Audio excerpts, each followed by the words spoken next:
Hi guys, my name is Yesenia Gallardo Avila and I'm the program coordinator for the Inventor program. Welcome to the Inventor family and congratulations on joining the program. We've developed this series of 4 webinars to help you guys with your business development skills. We hope that you will take what you've learned in these modules and incorporate it into your pitch deck, into your business plan, and into your financials. Most importantly, we hope that you will use this information to make a strong case for the commercialization potential and the market potential of your invention. Let's get started.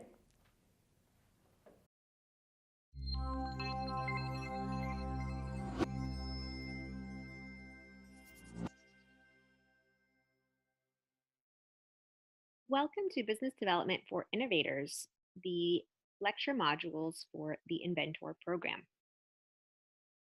Thanks to our sponsors, the Lemelson Foundation, Portland State University, and JAMA Software. This module focuses on the business model canvas. A business model describes how an organization creates, delivers, and captures value for your customers. The business model canvas is a tool developed by Strategizer that helps you work through your business model. It is meant to be used with the value proposition canvas that we covered in the second module.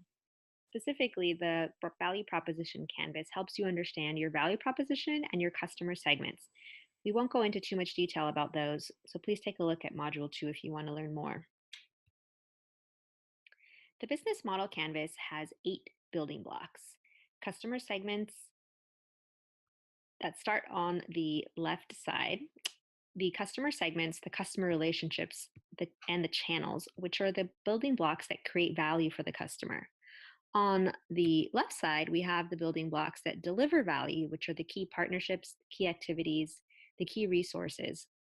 And lastly, we have the building blocks that capture the value. Those are the cost structures and the revenue streams building block. The customer segments are the first building block in the business model canvas, and this is where you would capture the groups of people or organizations that your company aims to reach and serve. You want to include groups of customers that may not actually create any revenue or money for your company.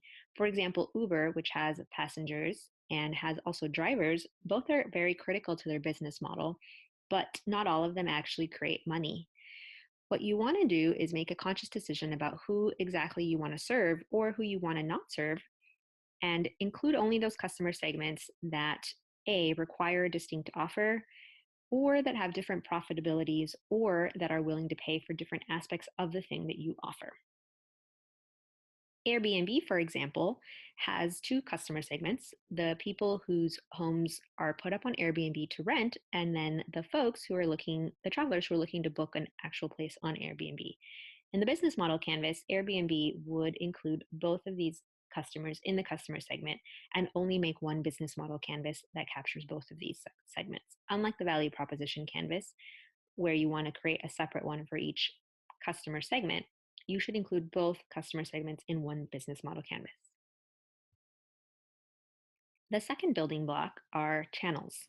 Channels describe how a company communicates with and reaches its customer segments to deliver a value proposition. You want to think about your product or your service from beginning to end and determine at what points it actually interfaces with the customer. At whatever point that happens, those are the customer channels. Think about these in terms of awareness. These are channels where your customer becomes aware or hears about your product or service. You want to think about evaluation, where your customer actually evaluates your product compared to others. Purchasing, the payment system, for example, that your customer might use to check out or purchase your product. Delivery, and then post-purchase, if, for example, you ask your customers to leave a review or respond to surveys. If you were making a Fitbit type wearable device, for example, the channels that you might consider are the advertisements, where your customer becomes aware of your product, the website or store where they actually go to check it out, to compare it to other products, the payment system that you accept to purchase your Fitbit or whatever product you make, the delivery, and then finally any kind of review or post-purchase follow-up your customer has. The customer relationships building blocks focuses on the types of relationships you want to establish with your specific customer segments. These are generally the ways that you're looking to acquire customers, retain customers, or sell to them. Relationships can be either high touch or low touch. In a high touch relationship, you might have a personal assistant, somebody that actually helps your customer, for example, make a purchasing decision.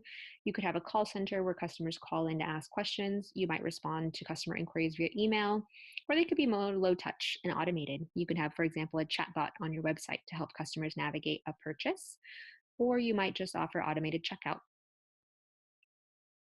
Revenue streams is the building block where you describe how your company actually makes money. A few different types of revenue streams that you might consider are asset sales, where you actually just charge money and you deliver a product. There are usage fees, for example, a hotel which charges you to stay for a night or two. Subscription, like Netflix or Spotify, which charge subscriptions for access, usually on a monthly basis. Lending, renting, or leasing, like a zip car, where you lease it for a short amount of time. Licensing, which often happens with intellectual property like music. Advertising, again, you can have more than one revenue stream. Spotify charges a subscription fee, but also has advertising for its free version. And finally, service fees like Expedia or Ticketmaster, where you get charged a fee for the servicing of the ticket. SodaStream has a really great and very diverse revenue streams. It's important that when you consider your revenue streams for your business, that you think about those that are the best fit, but also as diversified as possible. SodaStream charges you for the purchase of the actual machine. They charge for refills of the CO2 cartridges. You may get charged repair services on your SodaStream, and you can also sign up for subscriptions to get CO2 cartridges delivered to your home. In the ideal world, your company would have multiple different sources of revenue. Key partnerships describe the network of suppliers and partners that make your business model work. You might have, for example, a strategic alliance between your non-competing different businesses. This often happens in the sports world where you might have a team that is sponsored by a particular company like Nike or Adidas. You might have a buyer-supplier relationship, which is very key to assure that you have reliable supplies. If, for example, you're in the business of developing computer chips like Intel, the folks that supply the materials for the computer chip are extremely key partners for you. And finally, there might be something like a co-opetition, where you might have strategic partnerships between competitors. In the case of airlines, for example, they have partnerships among each other to form different kinds of um, alliances, like the Star Alliance, which allows users certain benefits across different airline systems, even though they remain competitors. Key activities describe the activities that your business model needs to perform. These are pretty straightforward, but I would suggest that you only focus on the ones that are the most relevant for your business. If, for example, you're Intel and you make computer chips, your key activity would be making computer chips and selling computer chips. Lastly, cost structures describe only the most important costs that you need to operate your business. Here you want to consider all the resources and the activities that you need to perform and capture the costs that are the very most relevant. You don't need to include every single legal expense or every single office supply that you purchase, but only the things that are really, really important to running the core of your business model and the part of your business model that sets you apart from competitors. Lastly, the business model canvas is something that is meant to be reworked and reiterated over and over until it's honed in. The first time you make a business model canvas, you won't get everything right. But once you set out this map, you'll begin to see the gaps in your business model and rework it in order to strengthen your business model canvas into something that is really responsive to customer needs, that delivers value, and that is able to capture value in an innovative, creative way. Thank you.